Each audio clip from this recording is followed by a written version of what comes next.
Now, the last thing I remember about this story is that I had a beautiful moment with my lover, and then all of a sudden everything went to shit.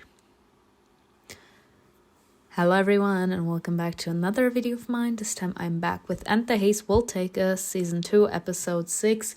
I got a message about this story. I actually assumed no one wanted to see me react to it anymore, but apparently I was mistaken. And I said, why not? Because the story is amazing. Answers to questions sometimes hurt, don't you know? Episode 6, Die Alatia. Oh my god, what is this?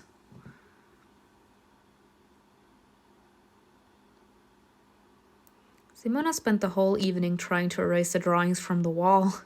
She scrubbed so hard that the wood creaked and begged for mercy.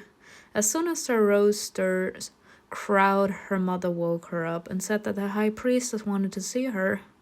Simona jumped out of the bed, worried and upset.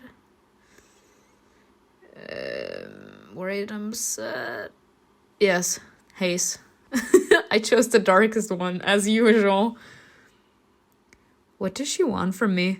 And even though Simona had some time to pull herself together, she didn't linger, taking off her nightshirt and putting on her clothes.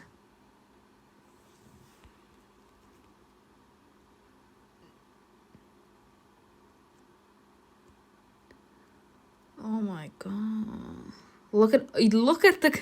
Y'all, it's not something new that I told you I do not like the outfits. You know what? Here, go as the grandma we are.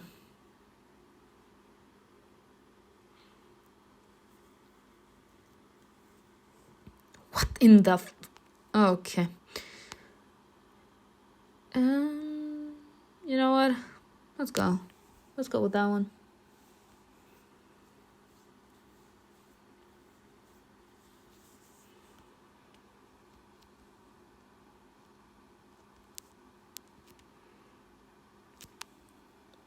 Simona ran out of the house, skipped down the porch steps, and bumped into DRAGAN. Immediately after the beautiful moment we had making out passionately by the night fire.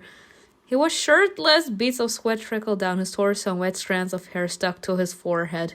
I am not upset about that vision. Simona would have toppled backward like a felled tree if DRAGAN had wrapped his arms around her waist, hugging her to him. She let out a confused, "Oh. Where are you going in such a hurry?" His gaze was fixed on her, and she stared at the axe stuck in a log. Without looking up, she asked, "Are you chopping wood?" Duh. DRAGAN didn't say anything, and then she looked at him. He stared into her face as if he were trying to decipher the language of her soul and read all her secrets and thoughts. You can let go of me now, but he don't wanna. Stop him. DRAGAN quickly opened his fingers as if he'd forgotten that he was holding her. Why are you upset? Because he's sweaty? I wouldn't be opposed. I need to see the high priestess. She stubbornly avoided looking at him. For some reason, she was overcome with anxiety. Nah, that's sexual desire. What are you? Are you trying to kid yourself? Simona didn't see it, but something flickered across DRAGAN's face. She only looked up at him once he took a step back. He bared his teeth and asked with a bitter smile, yeah, he's not having it. What are you afraid of? His gaze darted to her lips, but quickly rose back up. We can forget about the kiss if you want. Oh, he's so fucking upset if that's about the kiss. It's not about the fucking kiss. Again, she's having a straight panic. It's fine. Her cheeks heated and she shook her head flustered. It's not that. It's just... Don't look at me. Honestly, I would be upset as fuck as well. Like, the fuck? Like, we had a beautiful moment. We fucking made up out passionately by the campsite. Like, next to the water, both of us completely soaked. Like, we really had to hold on to one another in order not to completely give in. And now you can't even look me in the eyes. What the heck? She obediently complied, although her stomach knotted up. Are you avoiding me? We just woke up. No. Suddenly she grew terribly angry with him. How many times had he pretended she didn't exist? How many times had he pushed her away? DRAGAN is not like that. He's not nice to me. Everything inside me clenches from his gaze, from his touch. Okay, now we need to actually say something. She will never be capable to be in a fucking relationship with that man if she can't move on from the past. Yes, he was a douche and he could have shown his interest towards her in a different manner, but she can't shame him for not being capable to completely be open about what he truly feels for her. I feel like she's expecting a little bit too much now. He's not like her. Yes, he didn't treat her nicely, but I would assume, at least that's how I see it, if I don't hold any resentment towards you because of how you treated me in the past, and when the both of us started to actually attempt the start of a new relationship towards one another, we're growing closer as a couple and we're developing as individuals. Will you stop bringing up the past? Just stop. You could immediately just drop his sorry ass if you can't move on from the past. Every single time something negative will happen, then she will, or in this case, every single time something beautiful will happen, she will always assume that he don't like her like that. Why the fuck would he kiss you if he don't like you like that? She hadn't yet realized what was going on in her soul, whether it was fear, disgust, or Simona brushed past him and said without turning around, I have to go. The high priestess is waiting.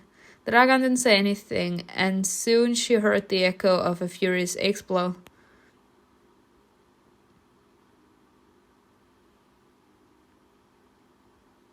Simona found the high priestess at the cemetery. She was kneeling, her hands resting limply in her lap, palms up, and her unblinking gaze was fixed on the empty hut where her sister was buried. She said, her eyes never leaving the hut. You still haven't accepted that Malin killed Verja. Because he didn't. He literally didn't. I'm telling you, someone else killed her. I don't give a fuck what you say. Simona froze, taken aback, then stubbornly pursed her lips and took a decisive step forward. It was Mila who killed my sister. That's a wild accusation, like it says. I'm just looking for the truth. If you were me, could you? At this point, it's kind of like throwing the question back at her. As cold as she is, she would be like, yes, of course I can. So I'm just looking for the truth, bitch. I'm sick and tired. The high priestess shook her head ruefully. Stop. No, but that's enough. Enough. The audacity of this woman. She says, stop looking for the truth. Bitch, shut the fuck up. You wanted to see me. I can just walk out again. The high priestess had never spoken to Simona in such a cold, cruel tone before. You're wasting your energy. Verja is dead, just like my sister. The meaning of her words hurt Simona no less than her tone. They are history, no matter how hard it is for you. Look to the future. The village needs us. How am I supposed to move on from the fucking past if I cannot even find the real culprit of my sister's murder? Simona thought about it, looked at the hunched back of the tired high priestess.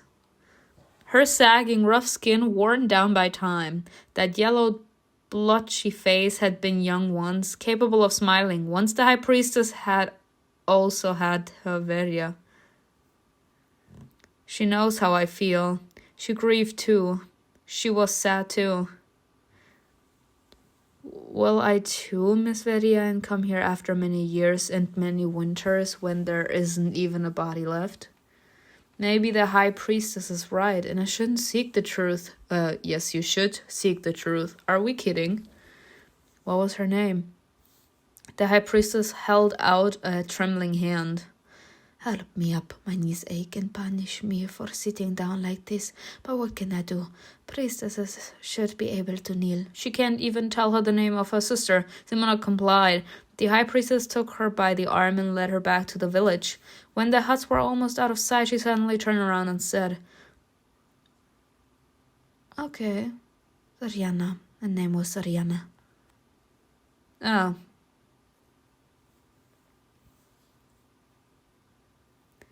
In the forest, the high priestess often stopped and looked around. When they stopped among the trees once again, she began to speak softly without taking her eyes off the horizon. The spirits didn't touch the living. Some of them are wandering around here.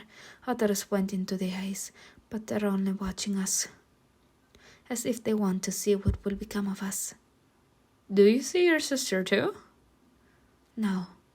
The high priestess fell silent. In that silence were many untold thoughts. You know more than you let on. I've come here looking for answers, but there aren't any. The high priestess' yellowed eyes slowly turned to Simona's face. What do you want? Still? Remind me, did I ask you whether you killed our animals?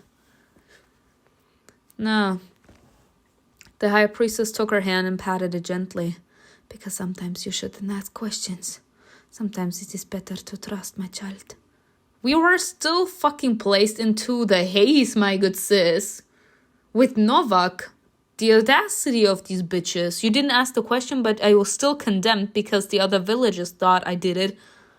Just as Venciana cannot tell you the truth. Neither can I. But if I wanted to do harm, would I behave like this? Sometimes it's worth taking a closer look at someone who says too much rather than too little. But I'm haunted by terrible visions. Like the fuck? Maybe I have to know in order to let all this disappear. What do I do? What kind of visions? I see a tree upside down. Simona paused, trying to see the truth in High Priestess' face, but she just blinked, waiting for Simona to continue. I see Volot killing me.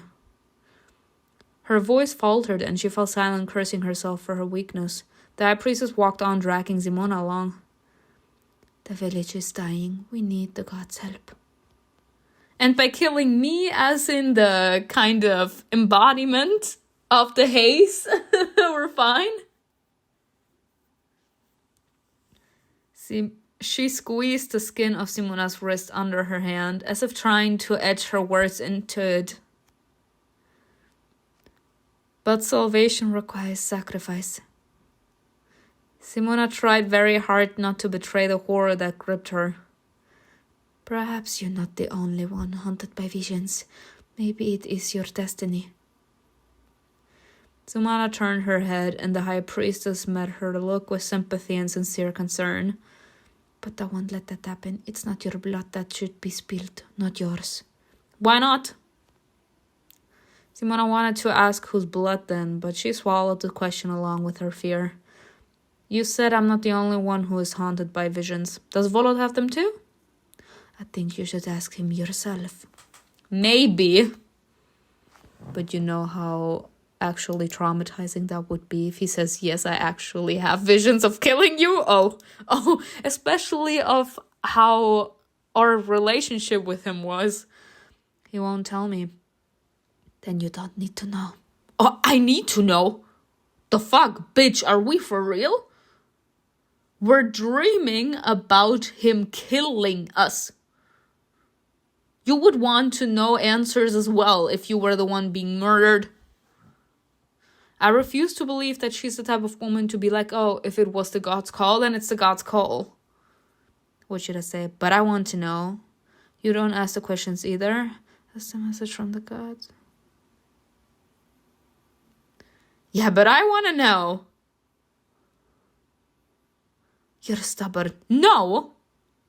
This is my insurance policy, my good sis. I'm not willing to be sacrificed in order to save someone else's legacy. Where do you think we are?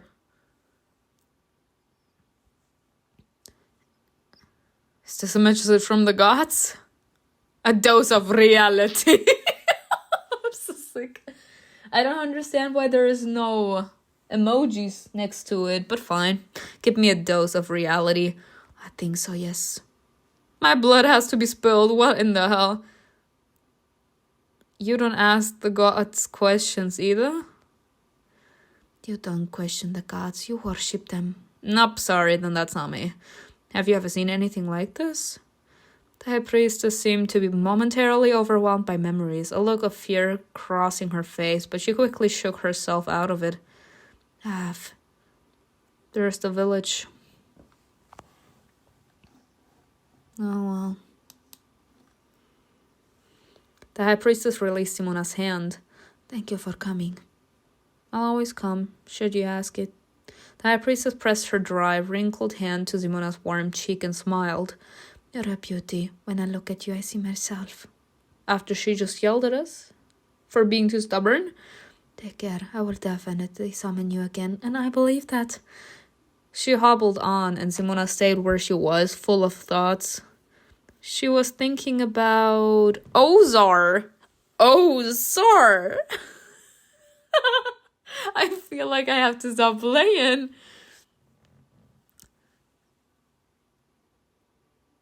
I mean, it's not a definite choice, I hope. So, OZAR and the High Priestess secrets, with more about OZAR. Let's think about OZAR. What about Oza say if he knew about my visions? Or maybe he already knows?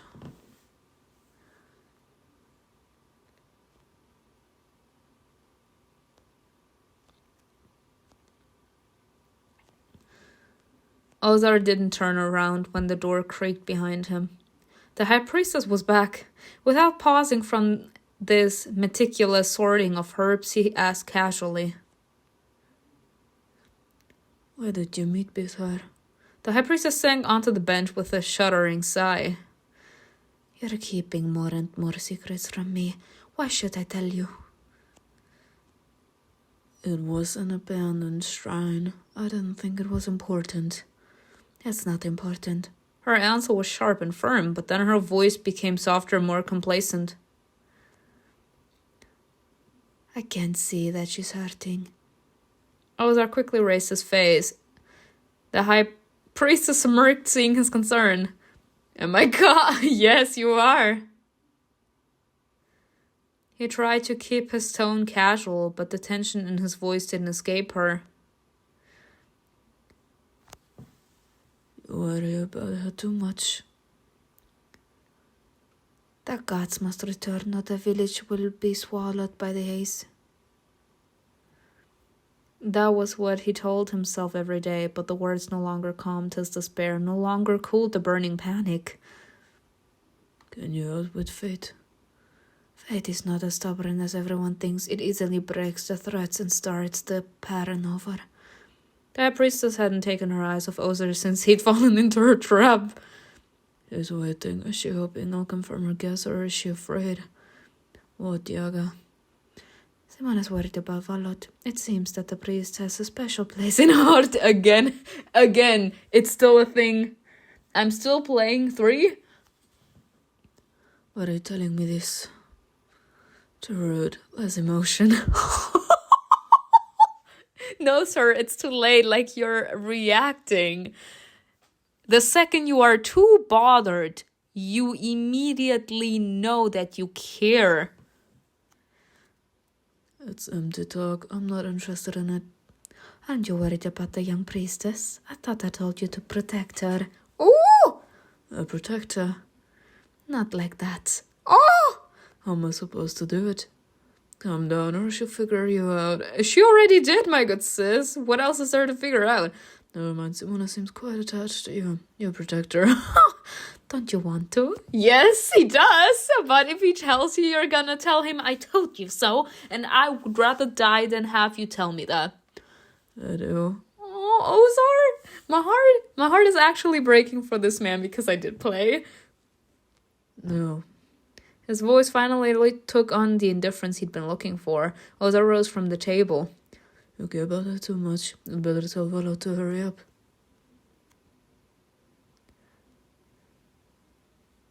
She's smiling. But her smile faded, and she said honestly and straightforwardly, I don't want her dead. Me neither. The gods disagree with you. I want them to leave her alone. So that means that she also saw these visions. The God's one is dead, bitches. I'm sick. Not even in death we can finally find our peace. No wonder that our sister keeps on zooming over to us. She's been trying to warn us that the gods want us. Oza was silent. He kept looking at her, unable to lie, unable to pretend that he didn't feel the same. If that's what you want, so it will be, won't it? Oza left the high priestess feeling her piercing gaze on his back. That hateful, unblinking gaze that found out all his secrets without revealing hers. What are they hiding? I want to know what they're hiding. Tata and Simona were sitting on the bench. Simona was telling Tata about all her doubts and questions, and Tata listened to her in silence, thoughtfully swinging her legs. He didn't just say that. Oh. Novak. He said we don't ask questions, and he asked a lot of senseless ones that I didn't have the answers to. But I have many others that also remain unanswered. Why is Veria following me? Why do I keep seeing a stranger? What does he want? Why do I have visions about Volot killing me? The fact that we're actually telling her all about this, we must have such a strong relationship with her. Why did my sister tell me to find the Alatir? Why? Why? And why? If anyone knows the answers, it's the High Priestess. But she won't tell us shit. I'm starting to feel like there's a lot she doesn't know either. Tata was silent for a moment and then said, nervously biting her lips. You know, Blas and some other men went into the forest to find a place away from the haze where it would be just as safe. Maybe they can do it. I'm worried. My heart is heavy. There's a good reason no one from our village dares to go into the forest. Are you worried about Blas? He's foolish. He's a drunkard. I don't like him at all, but I wish him no harm. That's because you are a pure soul, because you're a cutie pie. I've been asking about him. Did you know that he had a younger brother? No. When Vlas was only 9 and his brother was 5, they went for a walk. Vlas suggested going to the forest. They got lost. They've heard laughter. They got scared and started running away. Then Vlas turned around, but his brother was gone. He returned home, but didn't tell anyone about what had happened. He was afraid of punishment. He was ashamed and scared. And when they found out about his brother's disappearance, it was too late. She paused, gazing at the treetops that could be seen from the hill. Ever since then, he's been burdened by guilt, firmly convinced of his unworthiness. Damn! What if Vlas hopes to disappear into the forest just like his brother did? Simona didn't say anything, just squeezing Tata's hand. Tata jerked her hand, brushing away her worries, and asked, So what do you want to do? Of all the questions so far, I can only try to answer one. Tata straightened up excitedly. The Altea is somewhere in the forest, which means I can find it. I was just talking about how dangerous it is there. Simona smiled calmly, confidently. You forget, I'm a priestess now. She leaned over to Tata and smiled even wider. Oh god. And I've learned a few things. Bitch, this is not calming me down like one fucking bit. Not one fucking bit. They went to the forest. Even though Tata was bad at hiding her fear, she still trusted Simona. You see, platonic soulmates at this point. Tata is a real one. Can we keep her? Please, can we keep her? How will we find it? The forest is huge. Especially before those fucking zombies come back. I don't trust the silence. The High Priestess Volot, Oza, and even Sirin know how to find their way. I need to feel the world, become a part of it, rather than look at it like a helpless, obviously creature. Oblivious creature? I can control it. Control what exactly? The atmosphere? She felt something ancient and primal stir in her chest. She felt the power flowing through her veins. The world around her looked clearer, sharper. Every leaf, every sound bent to her will. Simona no longer followed fate like a shadow.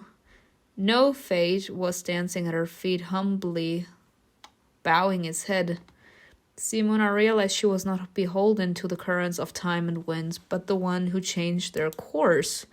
I can see it. I can feel it. Oh my goodness gracious. Look at her eyes. I'm done. Her eyes. A period. So I'm not the only one paying attention here. What are you doing here? Sirin was picking herbs nearby. Simona turned around, still obscured by the haze. When Sirin saw her eyes, she dropped her basket. Period, because Sirin knows. She knows. What are you doing? I'm looking for something.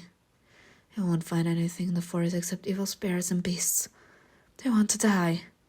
I want to find answers. And apparently they're all uptight bitches that can't pull their head out of their ass. I need to find them myself. Sirin looked at Tata. She's like, you agree to this? Why are you indulging? Why are you blaming her? I'm my own person. I'm making my own fucking decisions. Why are you indulging her whims? Aren't you scared? I'm not. Yes, you are, bitch. And that's fine if you are. Like, this is my character's idea that she needs to find answers so fucking badly that she's willing to risk her life. I feel like if Tata trusts her that fucking badly, it's such a beautiful thing. She's a platonic soulmate. Protect her at all costs. But in my eyes, I trust you. That's okay. And that's the only reason I'm allowing you to go there, to actually test your theory in order to find conclusions, in order for you to find answers, if you can. But I shouldn't. I know we're not forcing her to go into the haze with us or anything, but I shouldn't use someone's feelings in order, like, to tell them, come on, it's not that badly. You trust me, right? And because of the fact that they trust us, they're like, okay, fine, I trust you, so I'm coming with you. I know you wouldn't do anything stupid. But they don't feel comfortable in their own skin because they are scared. And it's okay if they're scared, then they stay back. Like, I shouldn't try to make someone feel that they have to come. Again, I know we didn't force her to come with us, but I feel like due to the fact that she had feelings for us, we kind of misused her feelings for our own benefit because we didn't want to go there alone, but we desperately wanted to find answers, and she would have never allowed us to go alone. And since she trusts us, she was like, okay, fine, I'm coming with you. You are, and I can see that you are. And it's okay if she is. Sirin paused and said firmly, even sternly, I'll go with you. Sirin! I played too much. Why? We'd better hurry. Our character says, I don't give a damn. Sirin picked up her basket and they set off. Oh, hell to the fucking nah. So we dropped Tata? The soft rustle of footsteps broke the forest silence. Simona walked, peering into the tangle of branches. Sometimes Sirin slowed down, listening to something they couldn't see. Tata followed Sirin's footstep, trying to be even quieter. I'm so sick. They are so cute. A ghostly call streamed through the air. The Alatir is there. I can feel it. A thread seemed to stretch between the stone and Simona trembling in the wind. Sometimes it strained, sometimes loosened, but it held them close to each other. Veria wanted me to find the stone because we're bound by fate. It's the key to everything. You know what? It's the key to everything. The gods and the haze are connected, and the stone will help me understand how. But the forest was in no hurry to reveal its secrets. Soon the path in front of her began to wind, as if some invisible joker at sheet had crumbled into a knot. They walked on step by step until a strange feeling came over them, a feeling that the path was taking them back to where they'd started. We're going around in circles. It looks like it. I've lost the trail. What do you mean you've lost it? Tata huddled closer to Simona. Oh, Tata, she's such a cutie pie. What do we do now? At this point, let's bring that poor babe home. Look at that innocent girl. They stopped under a tall tree whose roots jutted out like the claws of a beast. I'll carve a sign to check. She took out the dagger she'd used to fight the Haze and left a deep mark on the bark. Minutes passed, or maybe hours. They kept walking, but the forest seemed to be mocking them, putting the same turns, the same clearings in their ways. And then the sign appeared in front of them again. Simona recognized it immediately. Sirin's mark was there, leaving no doubt. Leshy's trying to misguide us. Her words hung in the air. At the same moment, the forest erupted in loud roaring laughter. Laughter rolled over the trees, drowning out all sounds. It was as if forest itself were laughing at them. They held their breath. Out of the darkness where the tree trunks fused into an impenetrable wall, Leshy peered out. His body covered with moss, branches, and tangled vines blended in with the surroundings. Dry leaves rustled in his tangled hair. He was moving slowly, hunched over. He could scarcely move his crooked legs, and his reed-thin arms hung limply at his sides. What nasty laughter! Don't anger him. Sirin held out her hand, taking a few short steps forward. Leshy retreated and she stopped. What does he want? I don't know. Leshy's swollen yellow eyes gleamed in the shadow of the branches, revealing a profound wariness mixed with an inescapable cunning. Suddenly his laughter subsided, as if stifled by his own breath, and in the silence that followed he stared straight at Simona. Everyone always coming for our fucking ass. We're not that special. Again, I'm telling you, the gods want us dead in order to create balance with the fucking Haze, and the Haze wants to do everything in order to preserve us at all costs. And if they can't preserve our body, they're gonna preserve our souls. Sooner or later, someone is coming for us.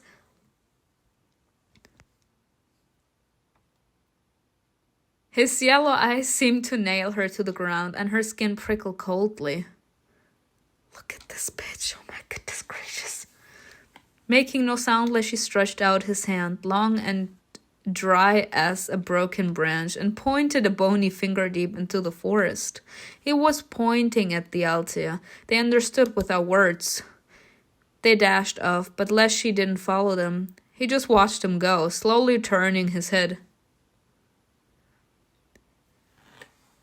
His laughter rang out again, louder still and more sonorous. It echoed through the branches, going further and further away until it faded into the treetops. And suddenly the forest opened up, as if it had changed its mind and loosened its grip.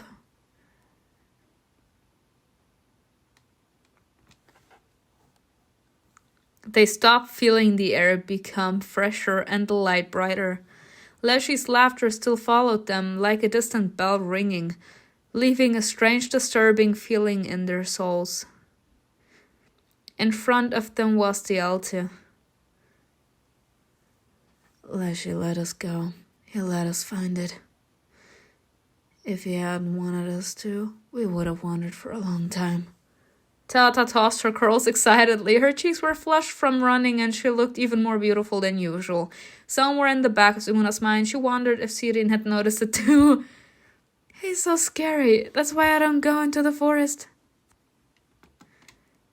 Why did he help us? I would have found the stone without him. No, he wouldn't have allowed you to find it. Yeah, which means you wouldn't have.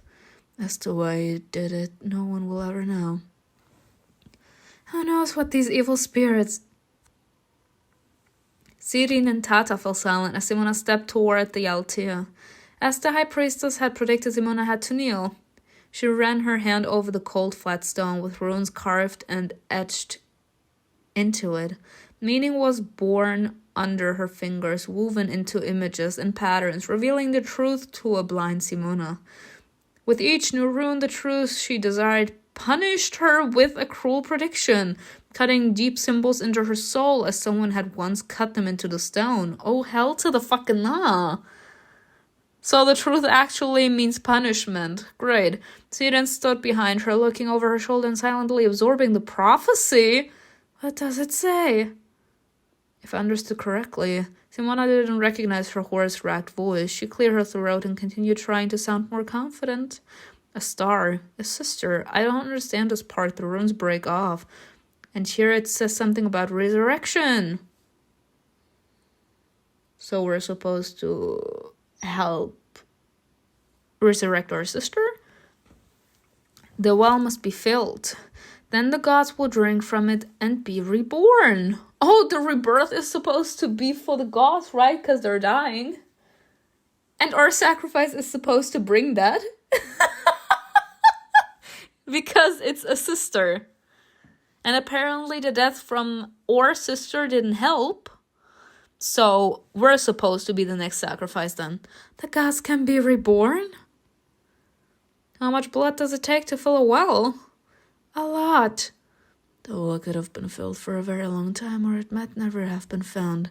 It may be empty, or it may be full. Well, I was looking for a well, you know. Sirin pursed her lips. No, he didn't share such a thing with me. Volot and the High Priestess, they want to revive the gods. Yeah. I don't believe it's possible, and I don't care about the fate of the village. Especially after they shunned her ass. I don't understand why you would do that. Without the gods, the haze will swallow us one day. A flash of heat whipped through her body. But there are a lot of people. There are a lot of people, though, that went into the fucking haze and made it out alive. I mean, I know that they are talking about the people that were pushed into the haze. And people like Milo, they were completely consumed by the negativity that lays inside of that fucking haze, and they turned into these zombies. But people like Novak, people like us, people like the High Priestess, people like OZAR, people like VOLOT, they go into the haze all the damn time. And they make it out without a fucking scratch. Whose blood do the gods crave? Could it be human? It's a small price to pay for their resurrection. No, I don't give a damn. Especially if I'm the one that has to pay the price for it. Is the rebirth worth the price? Simona removed her hands from the stone and rose to her feet. She suddenly felt phantom blood on her fingers, each drop feeling as heavy as her entire body. As if hearing her inner musings, Tata asked, "What stars are they talking about?" 3 stars, 3 sisters. Our family!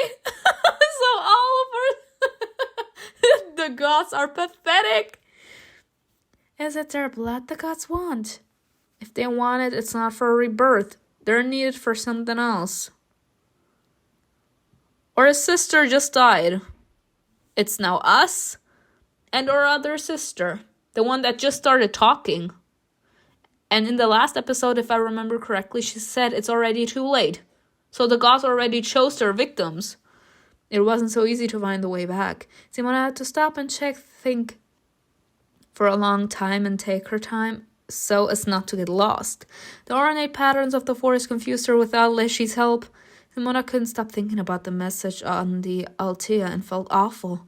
Noticing the state she was in, Sirin grabbed her arm and led her along from time to time, making sure that Simona didn't stumble or hurt herself. Tata tried to keep up with them, but she was afraid to approach Sirin. Sirin is a bitch, but she's a cute bitch, okay? Like, it's alright. At the same time, she was seething with anger, envy, and even jealousy. I'm not surprised. Why are you helping us? Sirin smirked. She noticed Tata's attempt to shield her affectionate relationship with Simona from Sirin. I am sick and tired. You see, this is what I fucking get? This is what I fucking get for playing with all of them. Now everyone is jealous of everyone. Sirin, who had brazenly imposed herself on their quest. Because Simona is dear to me. I'm dear to everyone at this point. Simona stumbled, but Sirin's hand stopped her from falling. Tata blushed with embarrassment and resentment. Oh my goodness gracious, they're about to fight. Did to you how? As a person, as a woman. I don't understand. Do you really want to understand, Megan says? Yes, you do. And if you keep pretending that you don't understand, I'll steal her heart from you. They have no fucking chill. I'm sorry, ladies. I'm sorry. It was Simona's turn to be embarrassed. Everyone wants my fucking heart. Everyone wants my fucking heart. Of course, she didn't figure it out. But is she telling the truth or joking to help Tata become bolder? Now she's telling the truth. And she's awakening the beast in Tata. No, Sirin isn't going to carry out her threat. She doesn't need me. It's just a joke. Again, she has such a low self-esteem. Bitch, you have 5 people simping all over you. I made sure of that. But Sirin's words proved effective and Tata said breathless with nerves and anger. Simona, can we talk? In private? Ooh. I would not want to be our character. Sirin smiled. She had expected that. Simona turned her eyes away from Sirin in disappointment and replied to Tata. Let's talk. We're gonna regret this. They stopped beneath the shadow of a pine branch, bent low under the weight of its needles. It smelled of damp, rotten leaves. Tata cast a sidelong glance at Sirin. Is she telling the truth? What's going on between you two? Are you worried? I don't know. I didn't know you liked women so much. I turned my character bisexual, okay? Bisexual, pansexual, it don't matter.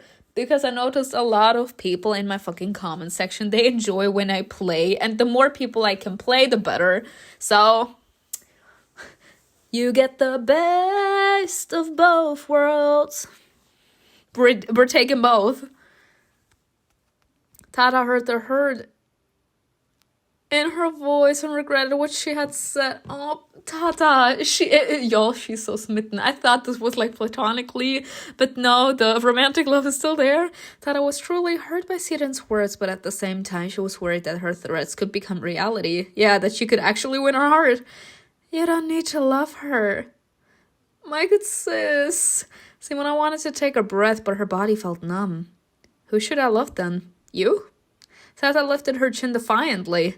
Loving me would be far more enjoyable. Are you sure about that, my good sis? But I'm not worried about myself. She suddenly saw the weariness and fear in Simona's face. Simona is worried about her fate, and I'm bothering her with my silly feelings. Your feelings are not silly, my good sis. I feel so bad, though, for being a playful bitch. To her own surprise, she pressed her hand against Simona's cheek. She whispered in a soft, gentle voice, How are you? Oh, Tata! Protect this child!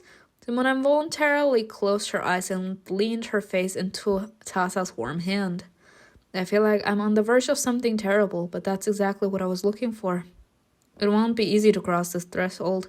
I've only learned a fraction of what I wanted to know. Tata looked back over her shoulder to make sure Sirin wasn't looking at them, approached Simona anxiously, cupped her face and whispered hurriedly, I don't like this, Simona. You don't like what? I'm scared for you. Yes, I'm scared. Don't look at me like that. Babe, but I know you're scared. I'm begging you, please don't go running around the forest without me. Don't risk your life. It's the fact she loves her that much she's actually willing to potentially turn into the necessary sacrifice. Tata, my good sis! What if something happens to you? If you die, I'll die too. No, Tata. Someone protect that bitch. She was almost choking with anxiety. No, my good sis. Oh, Tata.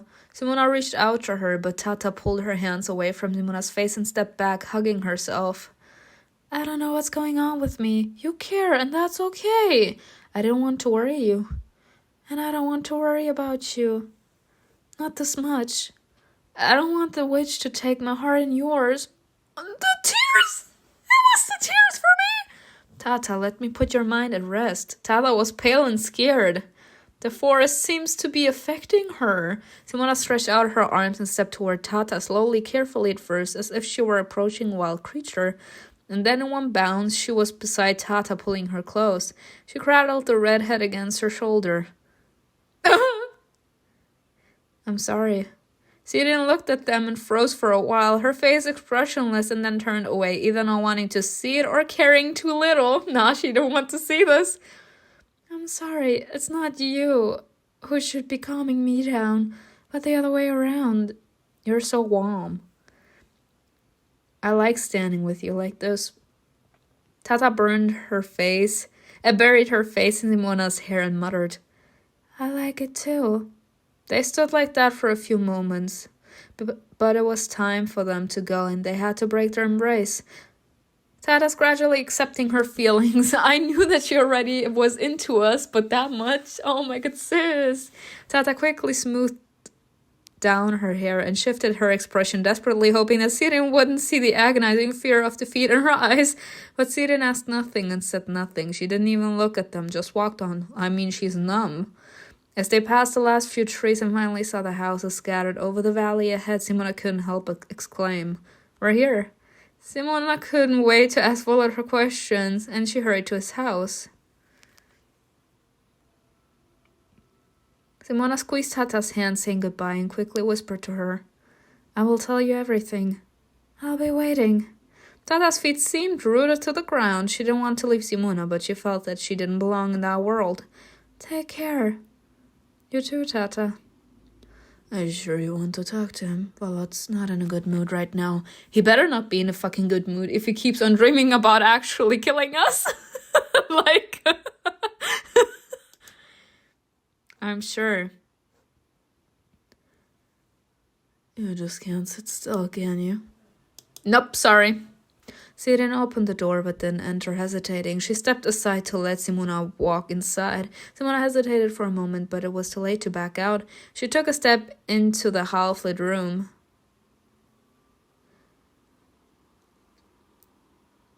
The room was cool and dim. The light from the burning candles trembled, sputtered, and hissed in the stillness of solitude. Volot sat on the bench staring at the stove with a vacant, thoughtful and tired look. He heard the door creak and turned to her. For a moment his eyes looked sad, even haunted, but as soon as he recognized his guest, his eyebrows furrowed. Oh my goodness gracious, do not step closer! Hiding all other emotions behind his formidable mask. Well, shit. What do you want? I'll be in my room. Good decision, Megasis. Sirin sounded bored, but Simona sensed rather than knew for sure that Sirin was as nervous as she was. Simona faltered before Volot's hard stare, his unshakable aloofness, the inner strength that she lacked. But she knew that she wouldn't be able to resist and would ask annoying, dangerous questions. What should I ask? What do you know about the abandoned shrine? I don't know any more than you do. Someone worships the stars and makes sacrifices to them. Worships the stars? Or worries about their fate. Only 3 stars. 3 sisters. That's enough. No, because we know. We figured out. His tone startled Simona, and she stopped abruptly. Have you seen a naked... I'm sorry. What does this exactly have to do with our visions? Tell me about Altir. What can I tell you about it? I found it. I saw it with my own eyes. A shadow crossed Volot's face. Shit. I found it in the Haze. Dragged it into the forest. How strong he must be to have done that on his own. What does it say? Simona. What? A little more and she would hear the despair in his voice. But Volot said no more. He fell silent, staring at Simona. Well, have you seen a naked woman, apparently with long black hair? No. He paused, then asked, remembering. And you see her during the ritual? I think it was her, yes. What does she want from you? That's what I'm trying to find out. Anger, helplessness, and tears of pent-up despair burned her throat, making it impossible to breathe. Simona stared at VOLOT in silence, clenching her fist tightly to keep from bursting into tears. Her eyes glistened with tears of the rage that boiled inside her. The tension hung in the air like a thundercloud, and Simona felt her frustration spreading, filling the space. But VOLOT couldn't stand her silence, so he allowed pity to weaken his defenses and said softly, almost tenderly, "Oh, he being tender again." Simona. Her name sounded strange coming from him, but it gave her strength. She spun to face him, her almost steady voice trembling with suppressed emotion. Stop talking to me like that. How much longer will you keep playing with me like I'm a doll? You, the Magus, the High Priestess, all of you. To you I'm nothing more than a sheep for slaughter. You're leading me to be sacrificed to the gods without explaining anything. Ooh, you better let him know. You better let him know, because it's the truth. Like, she can actually see the signs. And the way that the High Priestess answered means that either she had the same vision, or VOLOT let something slide. ... VOLOT's face remained cold, but she noticed the corner of his mouth twitch and his eyes drop, as if he were trying to hide his feelings from her. Too late, bitch. I already know. I became a priestess to feel my power, to control my life. Her voice rose and tears were rolling down her cheeks.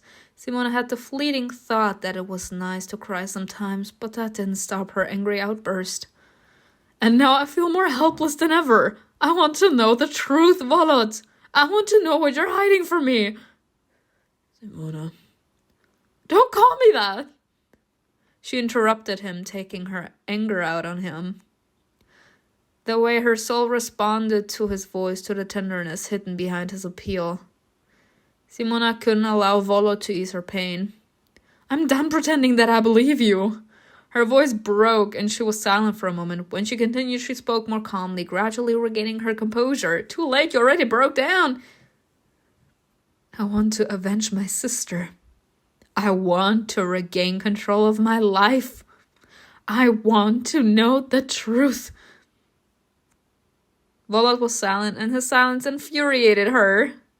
She took a bold step toward him. Ooh, bitch, the next thing you're gonna do is smack the shit out of him. Are you really going to stay silent? Are you going to pretend that this doesn't concern you? You're gonna kill me, my good sis. Add that in there. Calm down. Again with fucking calm down. I'm gonna calm down the second you start explaining some shit. He said it softly, almost pleadingly. Oh my god. Actually thinking about it, VOLOT is not the type of person to be that extremely vulnerable with people. So the second something truly hits him, instead of actually saying out loud how everything is hurting him, he becomes even more silent, if that is even possible. Because he can't figure out his own whirlwind of emotions. So, seeing how distressed we are, and he cares that much about us, and he does not want to be the one to actually end up killing us, he is already frustrated enough as it is. And now seeing us break, it hurts him to that extent that he's actually trying to contain himself from coming up to her and hug her. He's trying his best to calm her down. He said it softly, almost pleadingly, clasped her icy hands and added just as softly, You're shaking all over. Bitch, you're gonna kill me. You actually gonna kill me. But his remark only made her angrier. I'm not leaving until I found out the truth. You know everything. I know. He jumped to his feet, hovering over her. His voice had finally lost its steel. Yes, I know. I have these visions too. I see myself killing you. They both froze silent. The words hung in the air. Simona forgot how to breathe. The priestess and I are trying to find a way to prevent it from happening. He continued as if forcing the words out. What do you mean to prevent it from happening? He looked at her, his eyes full of pain. Haven't you figured it out? Yeah, I noticed. These visions are sent by the gods. They want you dead. To be reborn? No. Yeah, I mean, yes, for them to be reborn. But your older sister's next. Simona didn't recognize her voice. It lost all its strength and dropped to a trembling whisper. Volot sat back down on the bench and never answered her question. What do the gods have against me? Do you want to revive the gods? Without them, we'll perish. What about Veria? Did you kill her? A wave of terror swept over her, but Volot replied sharply, coldly. No. I don't believe you. Well, bitch, he doesn't have to do anything in order to convince you otherwise. The only thing you do know is that the gods want you dead. The memory of his blade gutting her was still vivid, that she nearly choked on another wave of fear. Volot closed his eyes and then slowly kneeled down in front of her. That gesture startled her and made her freeze for a moment. I swear to the gods, Simona, I didn't touch your sister. He looked her in the eyes as he said it. His voice was low, full of despair. Simona trembled, retreating, but he continued. Fate whispers that I'll have to kill you, but not Veria. And even so, I won't kill you. Never. I mean, if these visions are coming from the fucking gods. I'm sorry, I'm actually trying to think about this. Like, I'm on the Haze path. Like, in other words, the devil's path. I'm on the bad guy's side. How is it possible that these fucking gods still have a hold on me? That they're capable to actually send me these visions if I have no fucking connection to them? And ignoring that, if these visions are actually sent by a higher power, will he actually be capable to resist the urge to kill us when the time has come? His words sounded like a vow, like a plea, and yet they were filled with such bitterness that Simona could barely resist falling to her knees next to him. Cling to him! Oh, the tears! The tears! She took a step toward him, but stopped, feeling her legs give out. Simona felt crushed, chewed up in the jaws of the gods. Aww. Am I being punished for my rebelliousness? Simona. She looked into Volot's tortured eyes. His gaze pierced her heart. Having lost the remnants of her courage, she took 2 more hurried, exhausted steps and almost fell into his arms.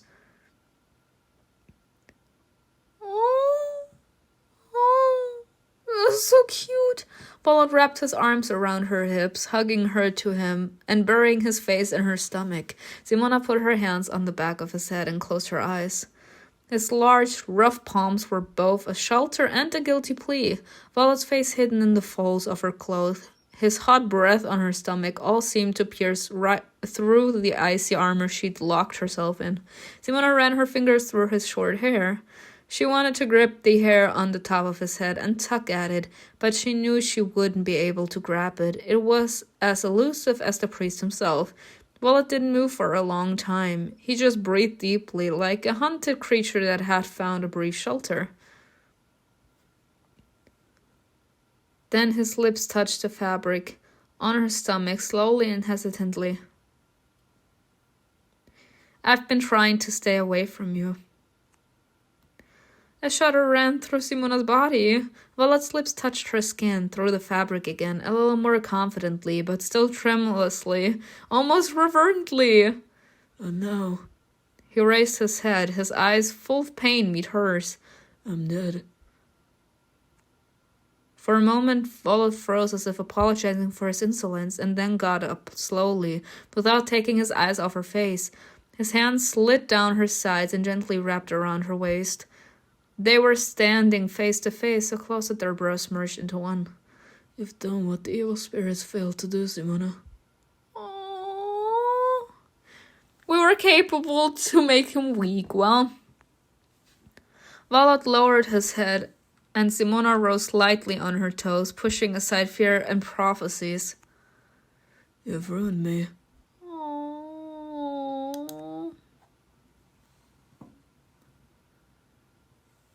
Oh, I'm sick. Their lips met gently at first, almost fleetingly, like a shadow gliding across the surface of the water. Carefully, as if afraid to break her fragile form, Volot ran his hand along the line of her back, pulling her closer. I don't want to ruin you too. Their lips met again with more vigor. In every touch there was despair, the fear of loss, a plea for forgiveness, and the vow he'd made but feared he couldn't keep. Simona responded to his kiss with the same ferocity. Her fingers tightened on his shoulders as if she were trying to hurt him. Their kiss was long, full of emotion. They both understood that it was their salvation and their curse. Volot tried to convey everything he could and put into words, his promise, his decision, his struggle with fate, and Simona returned the kiss as if that moment could be the last, as if only in that connection could she find the strength to accept her fate, whatever it was. I wish that we actually got a picture. When they finally pulled away from each other, the breathing was racked like after an argument. Without opening her eyes, Simona pressed her forehead against his chest, listening to his heartbeat. Volot wrapped his arms around her shoulders, lowering his head so that his face touched her hair. Simona. She wanted him to repeat her name endlessly. I won't hurt you, even if it means defying the gods. She nodded silently, knowing that there was nothing she could say in response. There were no more words between them, only that moment, that fragile moment that they held onto at the edge of the abyss. The priest bowed before you, struck through the heart. Oh, Sirin stepped back into the darkness so that they wouldn't see her. She needed to see for herself. Oh, God. Simona went completely limp in Volot's arms. She thought about how she hadn't uttered a sound since she'd found herself in his arms, but for some reason, she suddenly liked the meekness that had been taken hold of her. You should get some sleep. Things will look better in the morning. We'll find out what you've done to displace the gods, and we'll find a way to protect you. She found only the strength to nod and then linger. Volot walked her home. He didn't let go of her hand until they reached the busy part of the village. I love it. We're being protected by everyone. Simona lay in bed, overwhelmed by the events of the day. She couldn't sleep. How could she, with everything going on? I didn't know the gods could be resurrected. Do they really need a certain blood, or is it my fate to perish for them? She pulled the sheet up to her chin. I won't give in. The gods sent visions to Volot, but he doesn't want to heed them. Otherwise, he would have killed me long ago. He hears the call of the Haze too, but not the way I do. The gods help Volot on the night of the Kyoshes because they need him in order to be revived. But why do the Kyoshes need him? Why did they let him hear the Haze? They gave him power against them. And how am I connected to all this? 3 sisters, 3 stars. Who are we bothering? No, we're bothering the gods at this point. But contrary to the vision, the high priestess and Volot don't want me dead. What should I do? No matter how much Simona tormented herself with questions, the answers did not come that night. And so she met the sunrise. She could hear the sound of alarm bells through the silent vapor of dawn. The ringing sent a chill down her spine. It didn't sound like the usual call to the Vichy. It carried a trembling anxiety, a sense of foreboding. Uh-oh. Again? Once a mighty tree had stood at the heart of the world, sheltering them in its shadow and giving strength to the earth. But all that remained of it was a dead carcass, blackened as if cursed by fire. The oak tree didn't just seem burned, it looked decapitated, stripped of its soul. And beneath it, like a pile of useless things, lay fragments of bones. They stuck out of the ground here and there, violently, blasphemously torn from the remains of divine flesh.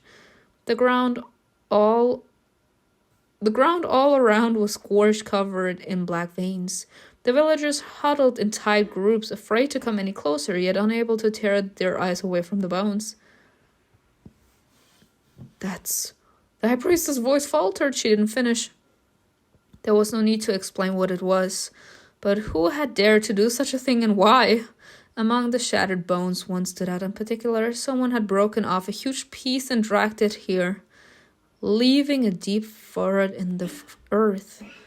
That piece of the divine lay at the roots of the dead oak like a silent reproach.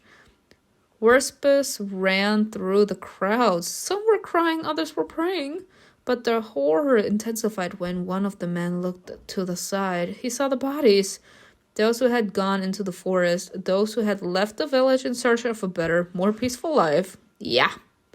They were there too, ashen, drained of blood, devoid of life. Suddenly Tata ran out of the crowd. She pushed aside those who stood in her way and stumbled toward the front row. Her eyes fixed on Blas. Yeah, I saw him.